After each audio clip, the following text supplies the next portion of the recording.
Et c'est ça, le néolibéralisme en propre.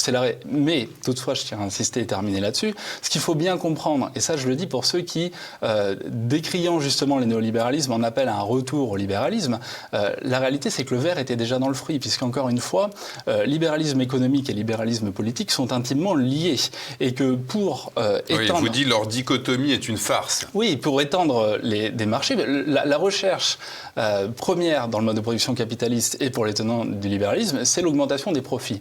Ce à quoi ils se sont heurtés, c'est finalement des sociétés, justement, on y revient, trop traditionnelles, par certains aspects même un peu puritaines, d'un capitalisme à papa, comme le disait Michel Cuscar. Et donc il a fallu abolir ces frontières morales, notamment, et donc pour pouvoir ouvrir de nouveaux marchés. Donc finalement, ce que nous constatons aujourd'hui était déjà contenu dans le libéralisme en tant que tel, puisque pour étendre ces marchés, sauf à y imposer des arrêts qui sont des arrêts nécessairement politiques, ce que le libéralisme ne souhaitait pas puisqu'il refusait l'intervention de l'État, eh bien, sauf à s'y prendre de cette manière-là, et donc à reconquérir aussi une certaine forme de souveraineté, encore une fois, et des pouvoirs régaliens forts, eh bien, on laisse faire les marchés. On a un autre groupe que je situe comme sécessionniste aussi, qu'on pourrait qualifier d'écoféministe et des nouvelles couches moyennes, c'est-à-dire, on pourrait dire, les petits bourgeois de centre urbain écoféministes, d'accord ?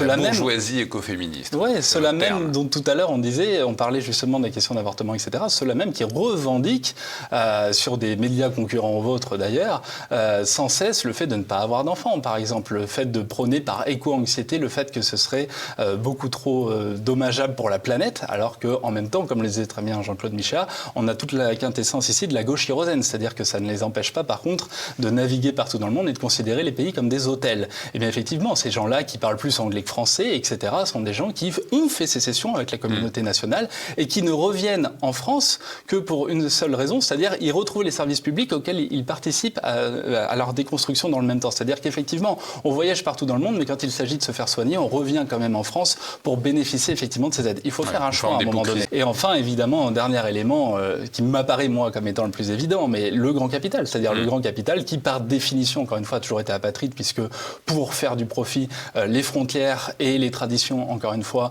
sont un frein à cette recherche de profit. Encore une fois, j'ai souvent souligné que la bourgeoisie patriote était un oxymore dont M. Éric Zemmour a fait les frais lors de la dernière campagne présidentielle, et qui, encore une fois, ne recherche aucun intérêt national particulier et qui préfère effectivement pratiquer l'évasion fiscale avec des gouvernements à leur solde, encore une fois, du fait du néolibéralisme, qui appellent ça optimisation fiscale, mais qui en réalité sont simplement des fuites en avant des capitaux, alors qu'ils pourraient bénéficier à l'intérêt du pays. Alors, une notion abordée dans votre ouvrage, Continuons la France, celle du techno-féodalisme. Est-ce que vous pourriez nous en donner une définition ? Alors le techno-féodalisme, justement, il s'agit des dernières mutations, si je puis dire, du capitalisme, qui n'a pas manqué justement de se renouveler depuis 2 siècles maintenant au moins, même un peu plus, on pourrait, mais en tout cas sur sa laps de temps, il y a une dernière mutation.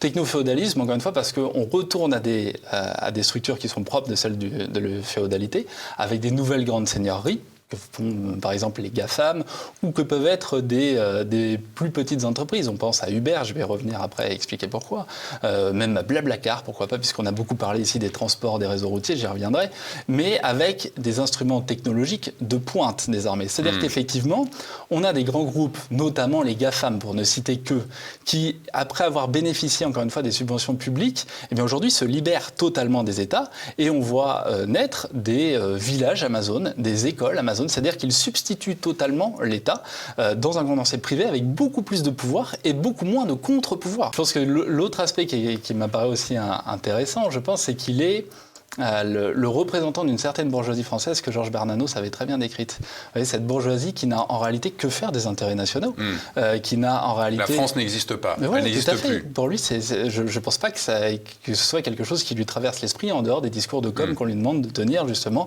de façade. Mais en réalité, on a affaire à une bourgeoisie française qui défend ses propres intérêts et qui n'a aucun problème. Encore une fois, je citais Bernanos l'a bien montré dans ses écrits, qui, lorsqu'il s'agit de s'acoquiner avec des régimes autoritaires, eh bien, n'a aucun problème à le faire dès lors que ça conforte ses intérêts à elle. Et comme cette bourgeoisie est profondément apatride, eh bien, finalement, Macron ne se fait encore une fois que le représentant légitime par certains aspects de ceux qui l'ont véritablement élu et pas à défaut après la mascarade politique du second tour.